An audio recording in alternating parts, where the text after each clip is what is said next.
Artificial intelligence has taken investors and the world by storm in the past 6 months, but is only one kind of many so-called technologies called deep tech that are potentially world-changing. And our next guest is in the business of finding these deep tech opportunities. Manish Kothari is a founder and managing partner at First Spark Ventures, a venture capital fund investing in deep tech, who also focuses on high-tech innovation and science and engineering. Manish, it's a pleasure having you with us. Thanks so much for joining us. It's a real pleasure, Kim. Pleasure. So let's start off with maybe tell us about First Spark Ventures. You yourself and your colleagues who are involved with First Spark have a long pedigree in innovation technology. Maybe tell us a bit of how it came to be. Yeah, so First Spark is really a combination of three different groups. It's a brand new $400 million deep tech venture fund. We invest in companies where the scientific breakthrough has occurred and there's massive IP advantages there. So it's founded by really three core groups of people. Myself, Stanford Research Institute, or SRI International, who is a partner with us, and Eric Schmidt, who has helped, former CEO and chairman of Alphabet. We invest in deep tech. SRI has been at the foundation of a number of great investments in the past, great creation of companies in the past, everywhere from Siri for your iPhone to Nuance to Intuitive Surgical, and we're sort of bringing that sort of thinking to the forefront here. Tell me what that sort of thinking that you're bringing to the forefront means, because one of the things I was looking at a previous conversation you had with somebody, you talk about the ability to shift the timeline. So with companies and innovation, I'm assuming that making these things happen a little faster. Correct. So, when you look at tech, which is really applications versus deep tech is the things that cause sustainable, long-term, fundamental changes. Think about NVIDIA, think about Tesla, think about SpaceX. These companies really transform the landscape in a very deep and profound way. However, they often take very long to get to the scale of return that's great from a venture perspective. The good news today is what you've seen is that the fundamental component technologies have developed so much that we're now ready to accelerate much faster, and our fund really focuses on providing them, these startups, the tools and tricks, if you will, to be able to go and hit the same sort of outcomes as you see in NVIDIA, Tesla, and SpaceX, but in timeframes that are far speeded up. This would not be possible 5 to 10 years ago, but it is definitely possible today. It's fascinating. I mean, again, technology begets technology, I guess is what you're saying, in terms of things moving faster and faster. If people look at the fund itself, I mean, you talk about being involved in advanced computing, digital biology and biotech, and cyber-physical systems. I want to speak about each of those so you can educate us as to what that means and what you're seeing. But if we think about advanced computing and AI, just to start with, has ChatGPT been as big a deal as perhaps as maybe the mainstream thinks it is in terms of advancing AI and bringing it into the world? Just the short answer is yes. ChatGPT, or generative AI in general, has really expanded things out. Let's talk about it. I mean, there's a few things that it's fundamentally changed, right? Like, let's start with this concept of data synthesis. So before computers even existed, we used to use books. Well, it was oral, and then books. Then you had encyclopedias, and then you had computer systems, and then you had the internet. Each of these things, what they fundamentally did was increase the speed at which you could synthesize information.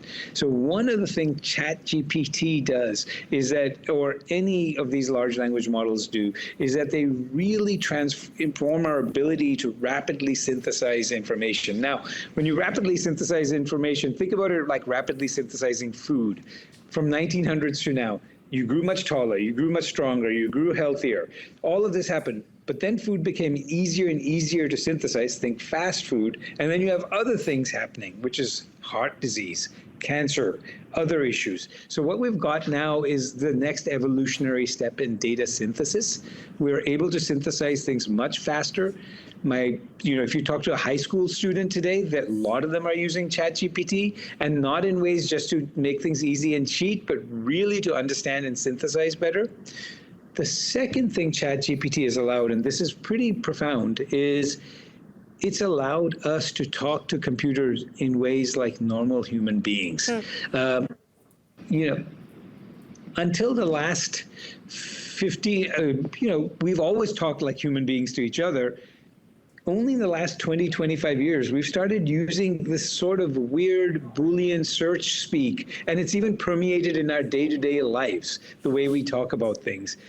We're actually the aberrant generation, if you will. People, or two generations. The generations before the 70s spoke in normal English. The generations after the 2020s and 2030s onwards will interact with everything again in normal language.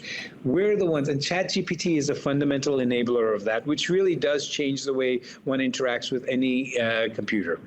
It's fascinating. You're right. I mean, I think about kind of the term prompt engineer and people who learn how to speak to things, and now, we start to speak more like ourselves. As we do more of that, and as that expands, how do you see generative AI changing how we do things? I mean, the food analogy is really interesting, and that was very productive in the beginning, and then it kind of went sideways in other ways. Do you see that happening with AI at all? It could. Look, we're about to enter into the very beneficial period of increased synthesis. Think of the early first half of the food synthesis and the ease of access of food sort of approach. We're about to enter a place where people are going to spend even less time trying to collate the data, organize the data, and more time trying to apply the data. Let me give some examples. I mean, I'll start with example, let's say pediatric medicine. Yeah. Machine learning is very useful in many areas, but it always needs a lot of data. Here's the challenge in pediatrics.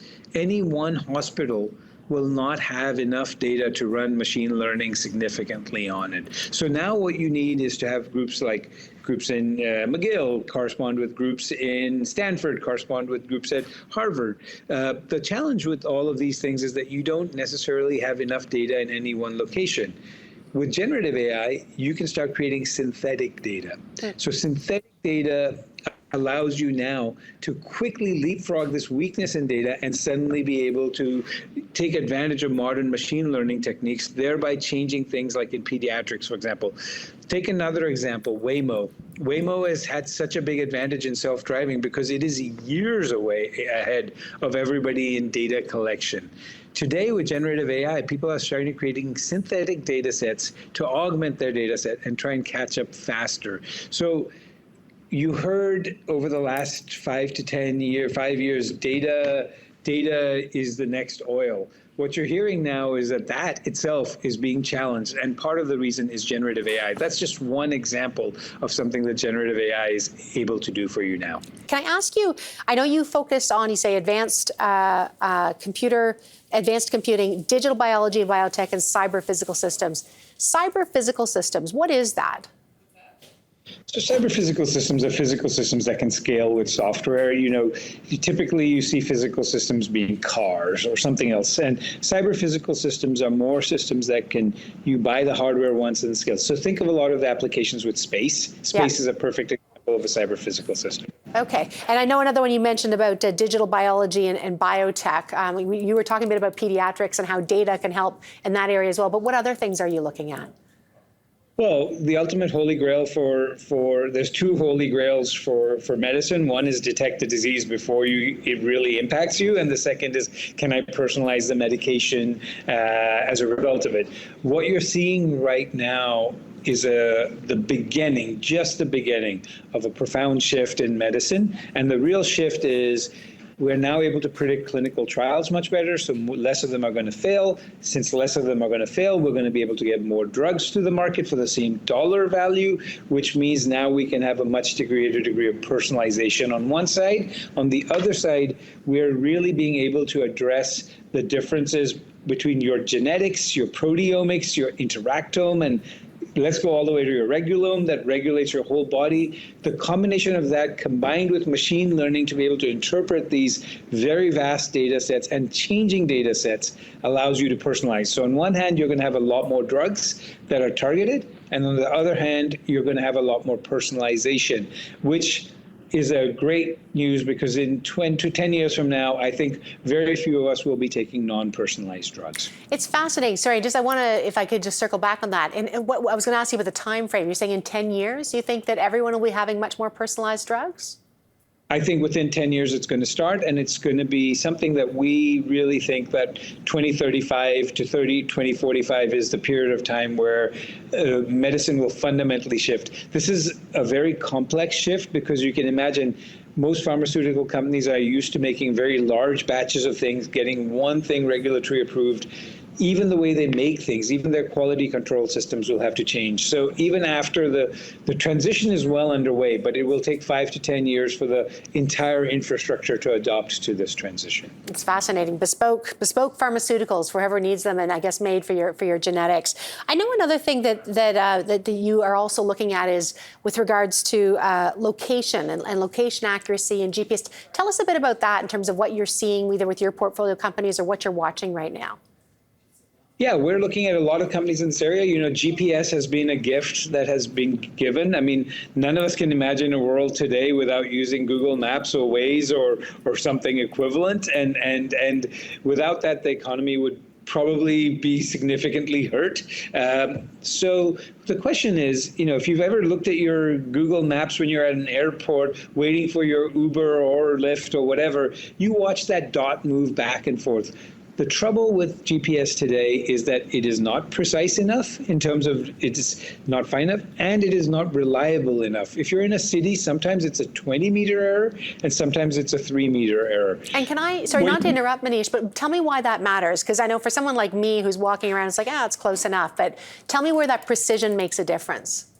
Precision makes a difference. So let's just start. If you're waiting for your Uber, I think you're always, many times we've gone to a position where we're not sure exactly which side of the road Uber is going to come on. If you're DoorDash and you want to deliver optimally, the driver going to the wrong house is problematic. If you wanted self-driving cars, yes, to be able to stay in a lane more precisely, you need 3 meters is definitely not good enough because that's the size of the lane itself. So you have many, many use cases where this is really important. And what is the technology that will enable that greater precision?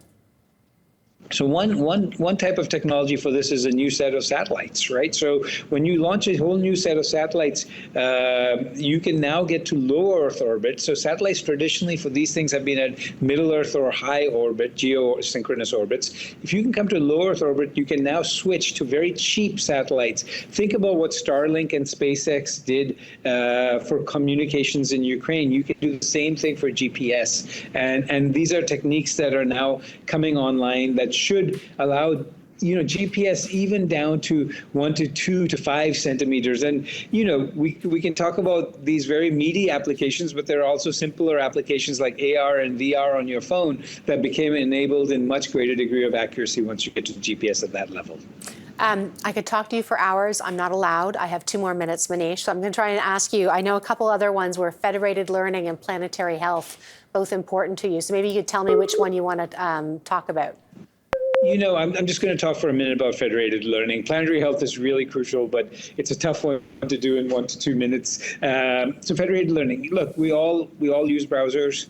We all I think many of us actually appreciate the targeted ads we get. We don't appreciate the fact that our data is always being taken and sold, and we don't really want to pay for the internet. So we want to find alternative mechanisms. Federated learning is a way which allows all the data to stay in remote locations and never be taken to a central site, yet you're able to do the analysis at a level that allows you to get the benefit of getting some of the ads, for example. So on a browser, you would have privacy protection, but you'd still receive ads. If you're a complex large company, let's just say a Walmart, for example, you could now interact with all of your suppliers in a way that you could do much better and efficient inventory management without necessarily having to get data from all of them. So the pediatric example I gave in the past is another great example. What if Harvard, Stanford, McGill, others could share all their data, but for analysis purposes, but never have to actually share the data itself. So this is a concept called federated learning or distributed computing plus federated learning. It is a relatively new concept, and it's something we're very excited about because it brings back the concept of privacy back into the game.